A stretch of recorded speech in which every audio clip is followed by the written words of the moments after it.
Star Trek. The Next Generation wasn't just a science fiction series, it was a vision of hope, unity, and humanity's future among the stars. With a brilliant cast and groundbreaking storytelling, it became a cultural touchstone for millions around the world. But beyond the starships and distant galaxies, real-life tragedies unfolded. Some of the beloved actors who helped shape the legacy of the Enterprise D have since left us, their journeys ending far too soon. In this tribute, we remember the lives, achievements, and heartbreaking passings of the cast members who brought this iconic series to life, and who now live on in the hearts of fans across the galaxy. Majel Barrett was born Majel Lee Hudak on February 23, 1932, in Cleveland, Ohio. From the very beginning, she felt like an outsider in her own skin. Her childhood was marked by silence. Her father, a police officer, died in the line of duty when she was young, leaving her and her mother to claw through the remains of emotional and financial ruin. While other girls dreamt of fairy tales, Majel's escape came in the form of science fiction and Shakespeare, whispered to herself under blankets lit by a flashlight. She arrived in Hollywood like so many others, with hope stitched into every fiber of her being. But the road was unkind. Rejected by major studios for not being conventional enough, Majel's early years were filled with bit parts and long nights alone. Her break came not through triumph, but through quiet resilience. Gene Roddenberry, the creator of Star Trek, saw something in her others overlooked. First cast in a failed pilot as number 1, she was erased by executives who found her too strong-willed for a woman. The rejection stung, but she stayed, reinventing herself as Nurse Chapel, then later as the eccentric, tragic Lwaxana Troi, a woman who hid grief beneath garish clothes and flirtation. In her, Majel poured the ache of unspoken loss. Her most enduring role, ironically, was one you never saw, the voice of the Enterprise computer. Always calm, always precise, she became the disembodied mother of the Federation, guiding countless crews through space, even as her own heart wandered untethered. Behind the scenes, her marriage to Roddenberry was complex. She loved him deeply, but she was often left in his shadow, managing his legacy more than living her own. After his death in 1991, she became its steward, keeping the flame alive while mourning the man she both adored and resented. Her later years were quiet, almost invisible. Though known to millions, she often ate alone, retreating into old scripts and unfinished dreams. On December 18, 2008, Majel Barrett died of leukemia in Bel Air, California, at age 76. Her net worth was estimated at $60 million, much of it tied to her husband's estate and the enduring profits of Star Trek. But all the syndication deals in the world could not fill the silence she left behind, the same silence that had once surrounded her childhood bed. Leonard Simon Nimoy was born on March 26, 1931, in the West End of Boston, to Yiddish-speaking Jewish immigrants from Ukraine. His father was a barber who struggled to keep the family afloat through the Great Depression. There was little warmth in the household, only duty, work, and the hope that one day Leonard might escape the weight of poverty. As a boy, he found solace in the theater, not because it offered applause, but because it offered a mask. Fame came, not with ease, but with persistence. Nimoy wrestled with rejection for over a decade, playing background characters in forgettable films. When Star Trek arrived in 1966, he was 35 and nearly broke. The role of Spock, half human, half Vulcan, was a mirror to his own inner conflict, the yearning to belong while feeling fundamentally alien. He gave the character his soul, and in doing so, lost part of himself. The public adored Spock, but Nimoy began to hate him. The world wanted the logic, the restraint, the calm mask. But Leonard was not Spock. He was passionate, flawed, often brooding. The struggle between the man and the icon nearly destroyed him. In 1975, he published I Am Not Spock, a cry for identity that only deepened the chasm between who he was and who the world believed he should be. Alcohol became a refuge. So did work, relentless, numbing work. He directed films, wrote poetry, sought control over his image, but the Spock shadow never left. His first marriage to Sandra Zober disintegrated after 32 years, a casualty of fame and emotional distance. Though he later remarried, there was a sadness in his eyes that never quite lifted, especially after becoming estranged from his daughter for many years. He returned to Star Trek in the early 90s, guest starring in The Next Generation. By then, he had made peace with Spock, but the price of that peace was a life lived half in character. On February 27, 2015, Leonard Nimoy died of complications from chronic obstructive pulmonary disease. He was 83. His net worth was estimated at $45 million, a testament to decades of art, but no measure of the years he spent wrestling with the silence behind the logic, the ache of being seen, yet never fully known. Andreas Katselas was born on May 18, 1946, in St. Louis, Missouri, the son of working-class Greek immigrants who ran a neighborhood restaurant and expected their son to follow in their modest footsteps. But young Andreas always stared past the smoky windows of his father's diner, lost in thoughts of other worlds, realms of imagination where sorrow could be transformed into poetry and pain into performance. Even as a boy, he was too intense, too emotional, often told to toughen up. He never did. Drawn to theater like a moth to fire, he trained at Indiana University and then with Peter Brook's International Theater Company, performing across the globe. Yet despite his remarkable talent and thunderous voice, Katselas never found the stardom he deserved. Instead, he was often cast as villains, complex, philosophical, doomed men. Perhaps because casting agents sensed the sorrow that trailed behind his every smile. In Star Trek, The Next Generation, he portrayed Romulan Commander Tomalak, a character oozing with strategic cunning and subdued rage. Off-screen, Andreas was nothing like Tomalak. He was gentle, self-effacing, constantly wondering if he was good enough. Friends recall him wandering backstage, chain-smoking in the dark, whispering lines not from the script, but from his own haunted mind. His greatest role came later, as the passionate, tragic Carr on Babylon 5. The character's evolution from violent zealot to soulful philosopher mirrored Andreas's own inner journey. But just as he began to touch a deeper level of artistry, his body began to betray him. Diagnosed with incurable lung cancer in 2004, Katselas faced death the same way he approached life, quietly, without theatrics, but filled with reflection. "I smoked my whole life," he said with a bitter laugh. "This is just the bill coming due." Behind the laugh was a man who had loved deeply, married once and divorced, left with a son he seldom saw. Not from indifference, but from a life lived on the road, never pausing long enough to anchor himself. Andreas Katselas died on February 13, 2006, at age 59, in Los Angeles. His net worth was estimated at just $1 million, a humble sum for a man whose voice could shake galaxies. But for those who knew him, his true wealth was in his soul, bruised, generous, endlessly searching for a home he never quite found.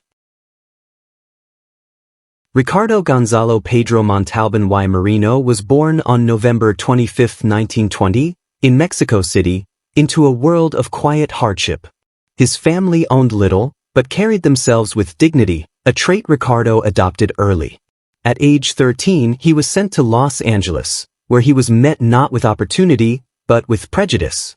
The American dream, for a brown-skinned boy with an accent, was not handed freely.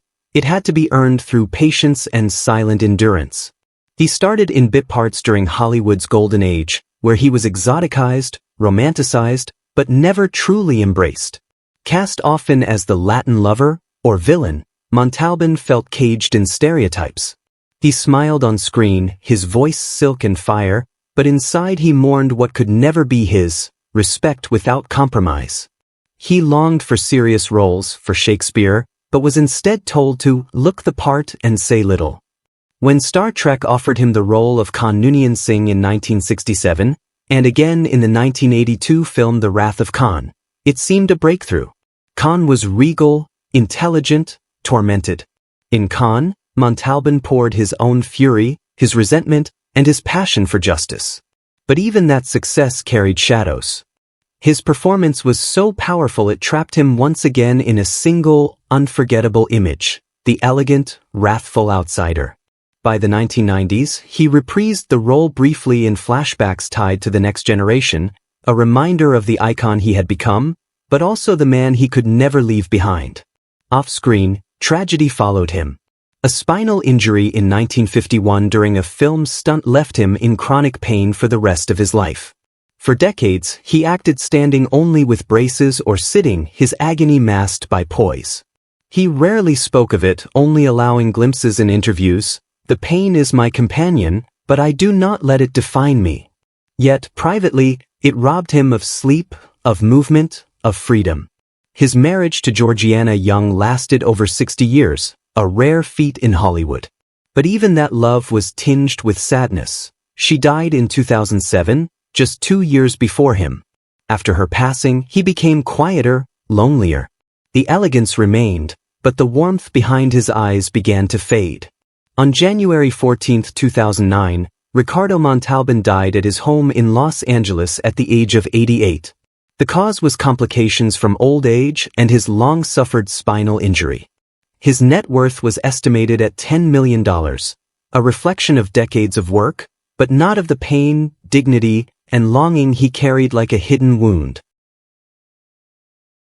Paul Edward Winfield was born on May 22, 1939, in Los Angeles, California, into a world already splintered. His father abandoned the family early, and his mother, struggling to raise 6 children alone, bounced from job to job. Poverty was constant, and so was displacement. As a boy, Paul would hide in books and dreams, whispering Shakespeare in empty rooms while chaos rang outside. He learned early how to smile through sorrow, how to walk tall even when feeling invisible. A gifted student, he attended multiple universities, including Stanford and UCLA, where he honed his voice into something regal, an armor against the racism that stalked him through every audition. He broke through in 1972 with Sounder, earning an Academy Award nomination for a role that bled his own experience, a black man struggling to hold his dignity in a hostile world. But success didn't erase loneliness. Though publicly private, Paul lived most of his life as a closeted gay man in an unforgiving industry. He wore charm like a shield. Friends recall his warmth, his wit, but also his need for solitude, those quiet dinners alone, the sudden disappearances from parties. He feared the truth might cost him everything he'd fought for. In 1991, on Star Trek, The Next Generation, he portrayed Captain Dadhan in the haunting episode, Darmok, speaking in metaphor, connection, and tragedy.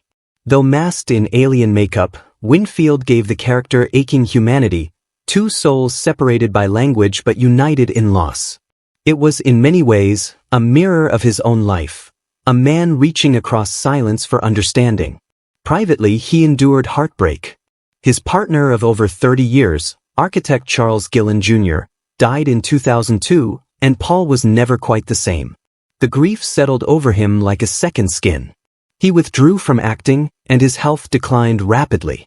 On March 7, 2004, Paul Winfield died of a heart attack in Los Angeles. He was 64. His net worth was estimated at $3 million, a modest sum, considering his decades in film, theater, and narration. But Paul never sought riches. What he longed for was to be seen, not as a symbol, not as a voice, but as a whole man. That yearning, too, was part of his legacy, subtle, heartbreaking, enduring. David Ogden Stiers was born on October 31, 1942, in Peoria, Illinois, a sensitive, awkward child raised in a home that rarely understood his quiet brilliance. His father was a stern man, distant and practical, while David gravitated toward music, voices, and characters that lived only in his mind. Taunted for his weight and peculiar manner, he often retreated into solitude, learning early that the world was not made for the soft-spoken. When his family moved to Oregon, David found temporary refuge in acting. Theater became his sanctuary, his voice a powerful instrument that demanded to be heard. Trained at Juilliard, he was a chameleon, his booming baritone cloaking the fragility beneath. Yet, despite his talent, he often played second fiddle, always the supporting character, the one whose heartbreak was never explored. His most famous role, Major Charles Winchester on MASH*, showcased his blend of arrogance and wounded pride. But it was in Star Trek, The Next Generation, in the episode Half a Life, 1991, that David revealed something raw. He portrayed Timothy, a man facing ritual suicide despite longing to continue living. It was a haunting performance, mirroring his real-life fear that he would never be known beyond the roles he wore. Privately, David struggled with isolation. He kept his sexuality hidden until later in life, coming out as gay in 2009. "I wish I could have been open sooner," he admitted, "but I feared I'd lose everything." That fear, buried for decades, cost him love, friendships, and the chance to live more freely.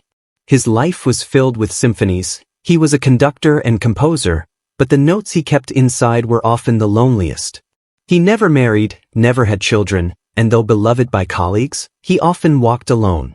His warmth, his deep intelligence, his sarcasm, were all cloaks over a man who, at his core, yearned for a safe place to be fully himself. On March 3, 2018, David Ogden Stiers died of bladder cancer in Newport, Oregon, at the age of 75. His estimated net worth was $8 million, built on a lifetime of acting, voice work, and music. But it wasn't money he wanted. What he wanted was connection, and though he gave it to millions through his work, he rarely felt it returned in kind. In the end, his life was a sonata of unspoken longing, beautiful, precise, and achingly alone. Bibi Besch was born Bibiana Maria Kachert on February 1, 1942, in Vienna, Austria, as war consumed Europe.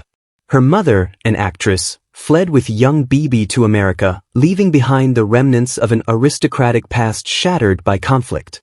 They arrived in the U.S. with little more than memories and ambition. Growing up in New York, Bibi lived in the shadow of her mother's fading fame and the ache of displacement, always trying to carve a place where she could belong.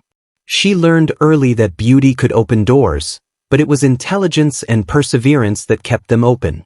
Bibi was not loud, not flashy. She was the kind of actress who made others shine. Her talent was subtle, her presence gentle, but unmistakable. Still, the spotlight never lingered long. She moved between soap operas, TV guest spots, and character roles, always working, never quite arriving. In 1982, she was cast as Dr. Carol Marcus in Star Trek II, The Wrath of Khan, a brief but memorable role as Kirk's former lover and the mother of his child. Her performance was grounded, elegant, filled with the quiet regret of a woman who had loved deeply but chosen solitude. Off-screen, that sorrow mirrored her own life. She never married. Though she had a daughter, actress Samantha Mathis, Bibi raised her largely alone, juggling the demands of career and motherhood in an industry that often punished women for aging. There were successes, an Emmy nomination, critical praise, but they came late and quietly. Behind her smile was a woman who struggled with insecurity, with the unspoken fear that she was always one role away from being forgotten. She loved deeply but kept many at arm's length, her life marked by fleeting romances and lingering loneliness. In 1996, her health began to fail. Diagnosed with breast cancer, she continued working until her body could no longer carry the weight of her spirit. She died on September 7, 1996, in Los Angeles at the age of 54. Her net worth was estimated at just $1 million, meager by Hollywood standards, yet built honestly through decades of dedication. Bibi Besch left behind no scandal, no headlines, just the echo of characters whose strength came from their stillness. She lived a life of grace in the margins, and though the world barely paused when she left it, her story lingers in the quiet spaces where the spotlight never reached.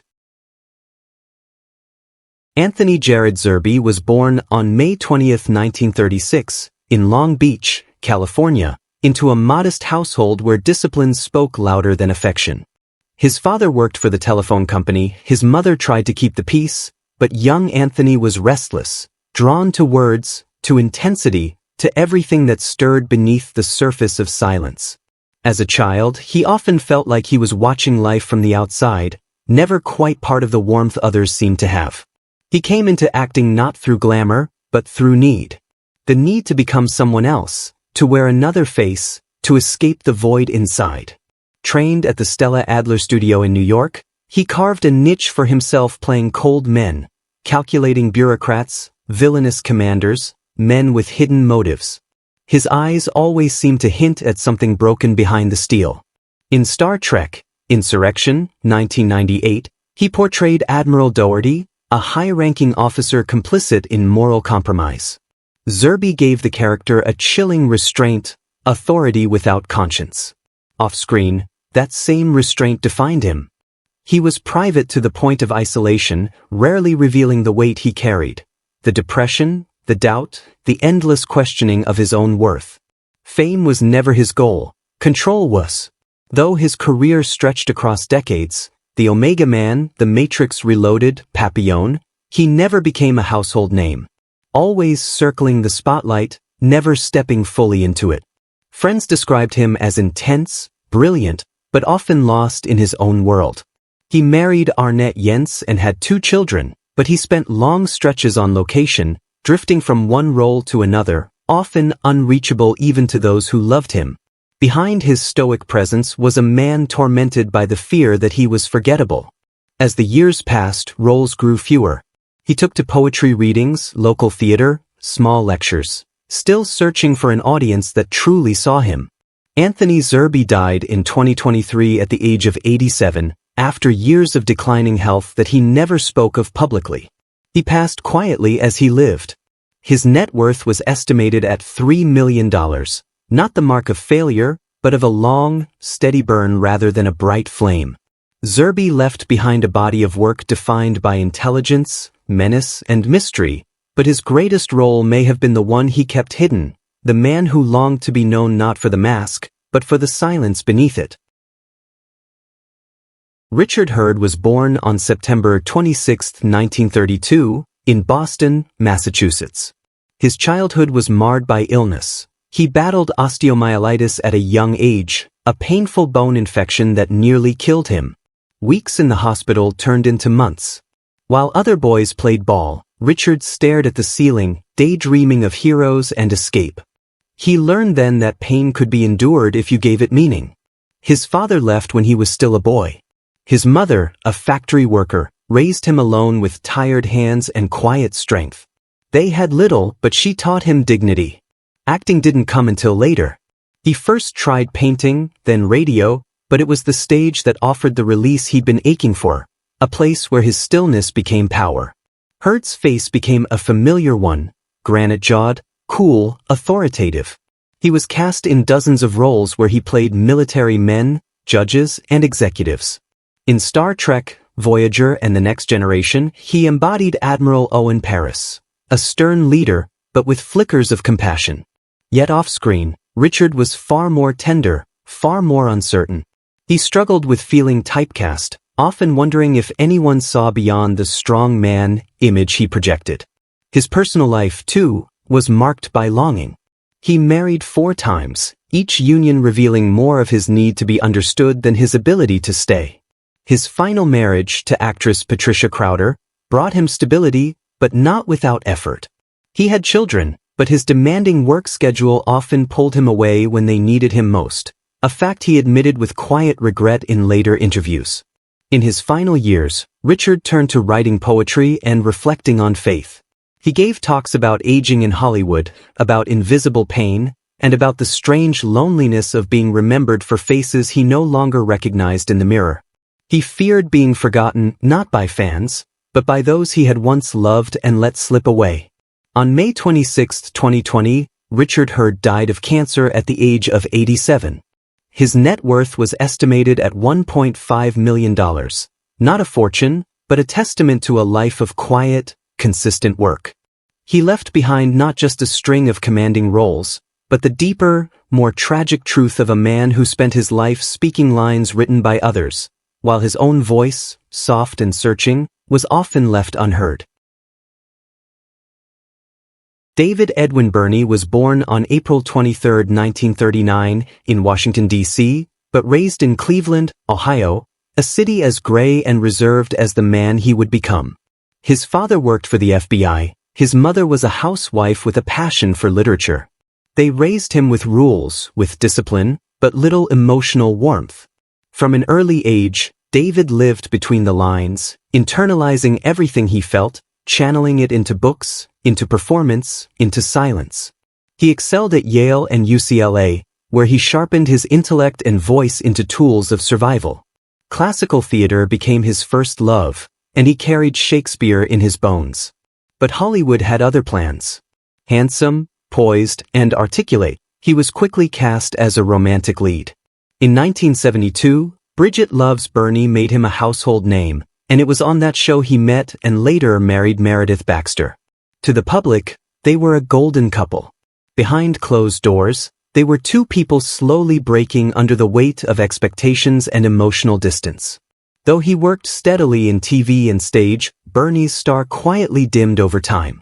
Guest appearances, including a small role on Star Trek, The Next Generation, kept him visible but never vital. He longed for challenging roles, for depth, but was often handed scripts that asked only for charm. He began to feel like a man hired for the way he looked, not the truth he could reveal. The collapse of his marriage in 1989 was a turning point. Meredith Baxter would later allege emotional abuse, claims Bernie firmly denied. But by then he had already retreated from public life, his bitterness barely concealed in rare interviews. Friends noted a growing sadness in him, a sense of being exiled from the world he once ruled. He became reclusive, teaching, directing, but rarely acting. In his final years, Bernie was diagnosed with Alzheimer's disease. The man who had once memorized pages of Shakespearean monologues could no longer remember his own name. The slow erasure was cruel. He had lived his entire life trying to be seen, only to vanish, piece by piece. David Bernie died on April 27, 2022, in Santa Monica, California, at the age of 83. His net worth was estimated at $5 million. A quiet sum for a man who once stood on stage with thunder in his voice. But by the end, it wasn't money or fame that mattered, it was memory. And for a man who lost even that, the tragedy was not in being forgotten, but in forgetting himself. Which character from Star Trek, The Next Generation, TV series 1987 to 1994, holds a special place in your heart? How does it make you feel knowing that some of the beloved cast members are no longer with us? We'd love to hear your thoughts. Feel free to share them in the comments below. If you've been enjoying this content, please like the video, subscribe to the channel, and hit the notification bell so you never miss an update. Thank you for watching.